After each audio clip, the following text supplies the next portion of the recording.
Yo, too. What's up, man? Y'all good? We're looking at Kais and that Mafiathon 3 isn't living up to expectations. Damn. That shit, what's up? I ain't gonna lie, the Mafiathon thing that Kai doing right now, that's boring as and y'all be saying DDG is boring. DDG is not boring. Kai is boring as Mafiathon 3 is not giving what I needed to give. Like, I don't want to watch Kai be a celebrity. I want to watch Kai be Kai. I'm going to be honest. I feel like the reason Mafiathon or Kai's Sanat little stream is not going off how it should is because streaming. Make sure y'all don't forget to like, subscribe, hit the noti, all that good stuff. Please.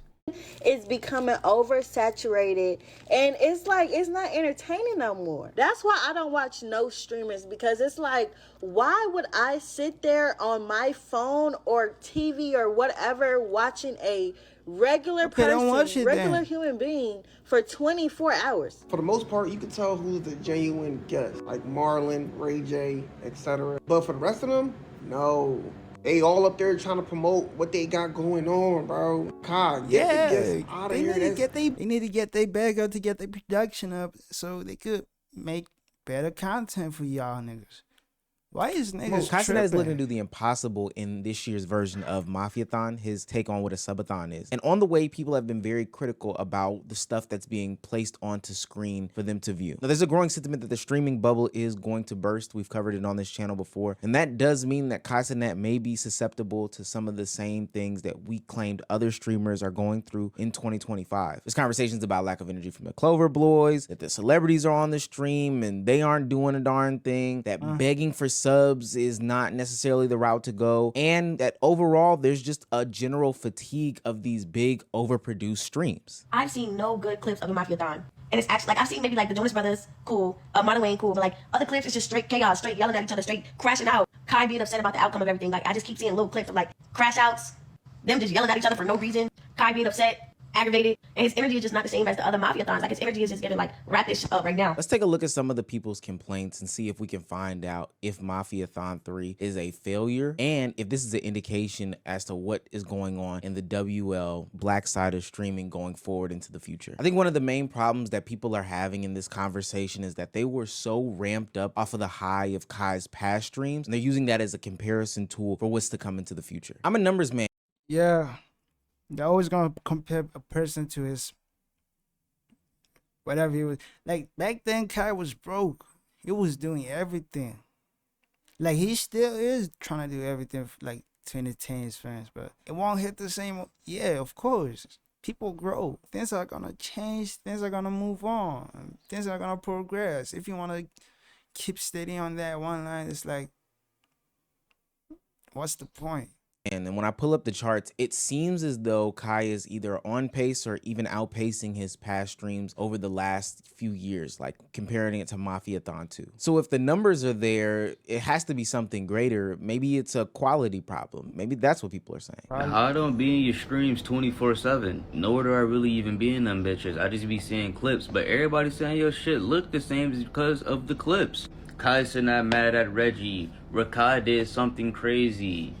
It's the same shit over and over. When it comes to the quality of the stream, there's been an ongoing conversation about who Kai has featured on his streams. There's two separate paths to go into this conversation. One, there is a guest issue. Everybody's starting to understand that Kai Cenat is a big name, big face in all of social media, all of mainstream media, all of these communities. And to be honest with you, he is a perfect place and space for you to get an ad off, whether it's music, whether it's a movie that you're working on, whatever production or project that you have going on. It is a great place for you to go to, get a lot of views, and ultimately promote your brand. But that kind of takes away from what people thought was the genuineness of the guest. This Mafiathon ain't really hidden. It feels like the last Mafiathon, but a remix. The first one, yeah, they had celebrities come in, but now it feels like everybody's coming in for like a promo run. Like, it's people that like, they come and then they drop something like right when they show up. You know what I'm saying? Like, I understand people got things to sell, but it feels like they're coming on Kai's stream to literally just sell something. Yeah.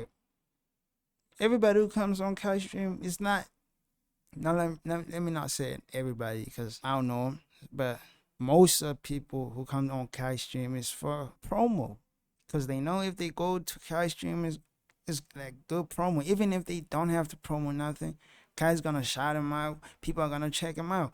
Instant promo. The fans would love to see him interact with this person, but now it feels like it's like an ad. Every celeb that comes in is like just hitting them with ads. Go support this. I understand what they talking about, but come on, bro.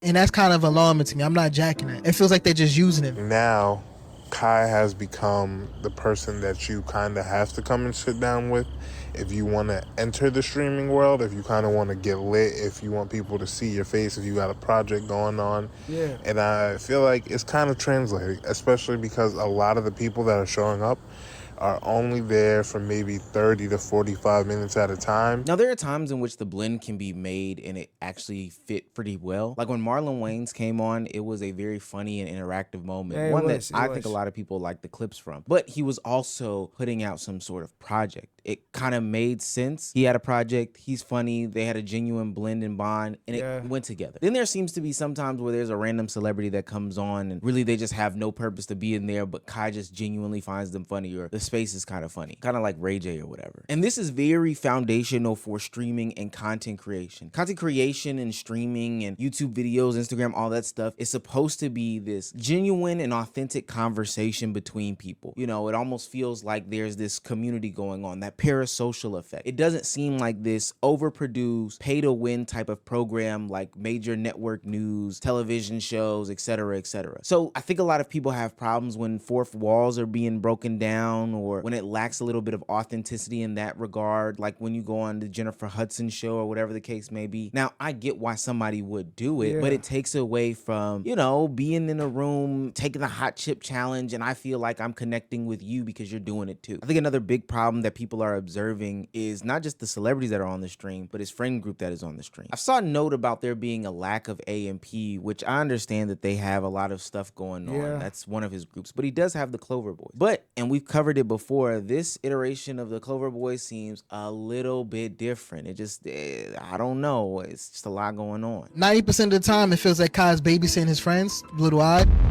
Yeah. From the clips that I saw, Kai has to babysit probably everybody. Group of people, but they all can't get their act together. Somebody's either fighting, somebody's crashing out, somebody's beefing. I feel like at this point, Kai should just like kick them out, because you spoke to Ray how many times? Everybody else want to sleep. Everybody else want to get high. Reggie got a health issue. Just send them all home. Now, I've covered the Clover Boys before in a previous video, and there's been a couple incidents that have definitely had. That's his boys. If they don't want to go, they don't want to go. If Kai doesn't want to make them go, he doesn't. Who says he should? Oh my God. People scratching their head. You know, the fight that they went on with the whole Dez and Rakai situation, where Dez literally dropped a slur, almost getting Kai Cenat clapped off of the platform. And then their sudden addiction to weed that's just taking over their whole lives. But now today there's a new thing. There's a lack of energy in the vicinity that the Clover Boys are in. And it's even being noticed by Kai Cenat himself. If you don't want to do it, Ray, if you deadass don't want to do it and you don't want to, and you want to sleep, then go sleep. I'm gonna go find somebody else. I'm gonna just find people that want to do it. That's what I'm gonna do. If that's what you want, if you want to do, if you want to sleep, because that's how you moving. You feel me? And I'm not gonna tell you no, I have no hard feelings. But if that's what you want to do, that can be it. Only thing wrong with Kai's Mafiathon 3 is the fact that everybody is not like engaged. I just feel like throughout the whole thing, you feel me, with Mafiathon 2, everybody did everything. So like with every segment, everybody was there.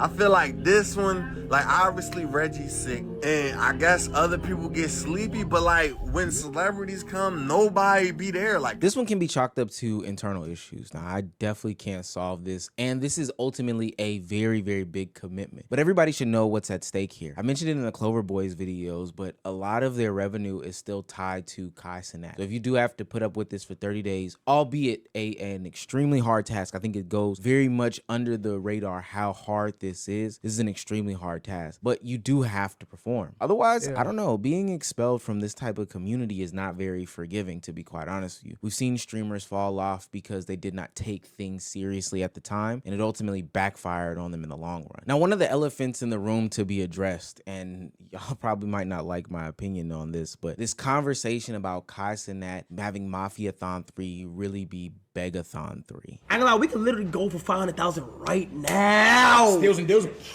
I ain't gonna lie, bro. Hey man, he trying to get his bag up, bruh. I'm sure the money he spent on this, he trying to make that bag, but I don't blame him. I don't. But is it crazy? Yes, it is. People are still gonna fucking sub. Like, niggas is not gonna stop. But hey man, I understand the frustration. I understand it. This clip is crazy, pure crazy. But he trying to get his bag up at the same time. So don't remember, this is also, he's running a business. He's not just a regular person. Okay, he is a regular person, but at the same time, he's a brand.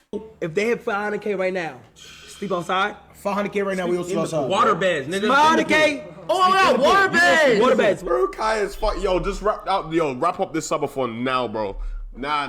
He's getting desperate, bro. He's getting desperate. He knows this is the worst subathon ever. I ain't gonna lie. The first subathon, that shit hit different. I'm not gonna lie to you. Yo, Kai, bro, wrap it up, bro. This is just a begathon at this point, bro. What the fuck are you doing? Now, I generally don't like this sentiment, and I investigated where it all originated from. At a certain point in time in the Mafiathon, the timer started to dwindle low. Now, that's something that I've never seen before, and it can also be seen as an indictment as to what's going on with Kai Cenat and the whole Mafiathon experiment this go around. Like, normally, I've never seen a streamer's timer go low and they had to cancel it, but in order to continue for the stream to go on, Kai Cenat had to pull in some tactics, you know, some big brain level tactics in order to get the ball rolling. I'm matching subs right now. I owe y'all 1,500 out of what? 6,000. We almost there. I gave y'all 10 minutes for subs, and I had to match y'all. Welcome to Steals and Deals. Doing it in 5, 4, 3, 2, 1. Oh my gosh. Oh my God. Oh my God. We are at the final hour of the subathon. Oh my not the final hour of the subathon. This God, ends at day 30 if the timer goes off. If that timer hits 0, I'm repeating to everybody. If that timer hits 0, chat, the stream ends. But if it don't hit 0, it continues. Each sub is 3 seconds, but y'all about to use a power hour, which for a whole entire hour, the seconds of a sub are doubled. And he's had to introduce those tactics multiple times throughout the stream in order to extend the length of how long the subathon goes, which again, a lot of people would look into and say, yo, this is a testament as to it going down. This feels like he's begging. This feels like et cetera, et cetera. I think that this is just an indictment on streaming culture as a whole. I think the crux of a lot of it is quote unquote begging culture, quote unquote. He's a live entertainer. This goes to a good cause. And ultimately, if you have an issue with just like the general notion of donating to a streamer as a whole, I think that that's perfectly fine. But I wouldn't overall, you know, say that this whole thing is a begathon, because if that theory exists, then isn't every subathon a begathon? I think one of the biggest indictments and criticism that I have, and these are my personal beliefs, the other ones were, you know, those of others, is that there is an authenticity problem when it comes to streaming. And I think that once you veer away from that, especially when it comes to content creation, you run into this issue where people are not feeling connected with the content creator anymore, which is the reason why they consumed you. It's the reason why they cut the cords. It's the reason why they turned off cable TV, is because everything felt inauthentic, overproduced. It felt like a television show. It was ultimately a big place for ads just to be. But the closer and closer you move to that as a content creator, you start to lose that audience that did ultimately gravitate towards that. That felt like a big sleepover with him and all of AMP, right? You'd always see Duke getting full, Phantom doing his Phantom text every time. I like putting his streams in the background as I work. And those streams kind of reminded me of just the times when I would have sleepovers with my friends. Just do stupid shit back when I was his age, right? So I just feel like those are just some fun times. Now, would I say as an overall Mafiathon 3 is a failure? No. To be quite honest with you, Kai Cenat is still going and is still on pace to do 1 million subs or whatever his ultimate goal is. It could be plus, you know, viewership, plus followership, plus all these different things. He's on pace to do all those things. And to be honest with you, one way or not, he's gonna get it. I think that people can recognize and probably should be okay with the fact that they might have grown out of some sort of content and maybe that's not for them. But to do the whole like sweeping indictment thing, that's where I kind of probably draw the line. Because for the most part, I feel like this is is just a higher produced version of the Yeah. previous ones, which is ultimately the end goal. I think that a lot of content creators start doing content for a couple different reasons, but probably one of the main ones is that they saw something on a big screen and want to replicate it for themselves. And with the capital and ability through brands and sponsorships, if Kai can pull that off, if Duke can pull that off, if I can pull that off, if any content creator can pull that off, they're most likely going to pull that trigger. But do I think that this means that Kai Cenat and streaming as a whole is void of criticism? Absolutely not. I think we have set a dangerous precedent, and this is probably the peak and the pinnacle of what people have been talking about for a long time. And there is a level of streaming fatigue that is just not talked about. I've covered it in other videos, so I'm not going to belabor the point here, but there's a mix of a bunch of different problems that is plaguing the stream. Yeah. I just saw today a clip where this nigga Lacy say he's quitting streaming. Yeah, streaming is getting over exaggerated. Community, and it's all coming to head right now. I do wonder what's going to happen in the future subathons. I think FaZe has one coming up next month and the events to precede this, but it seems like a lot of people are looking to get more grounded with their communities, get into more niche and different spaces, because doing the same things that they've been doing for the past 2 to 3 years has been deemed as burnt out. And I think a lot of people from the viewer side and honestly from the creator side are honestly tired of it. It's starting to feel more like a job and us watching a television show as opposed to, you know, just kicking back with a dude from New York that I could relate to as a dude from Atlanta, Georgia. A dude, and I'm a dude, and we can kick back and relax. The slumber party thing. The lady already said it. But let me know what you guys think. If you think that this is like... What y'all think, man? It's a bagathon? Of course it is, but... And, man, comment below what y'all feel, like, what y'all think about this, man. Y'all mad at Kai? Y'all letting him have it? Huh?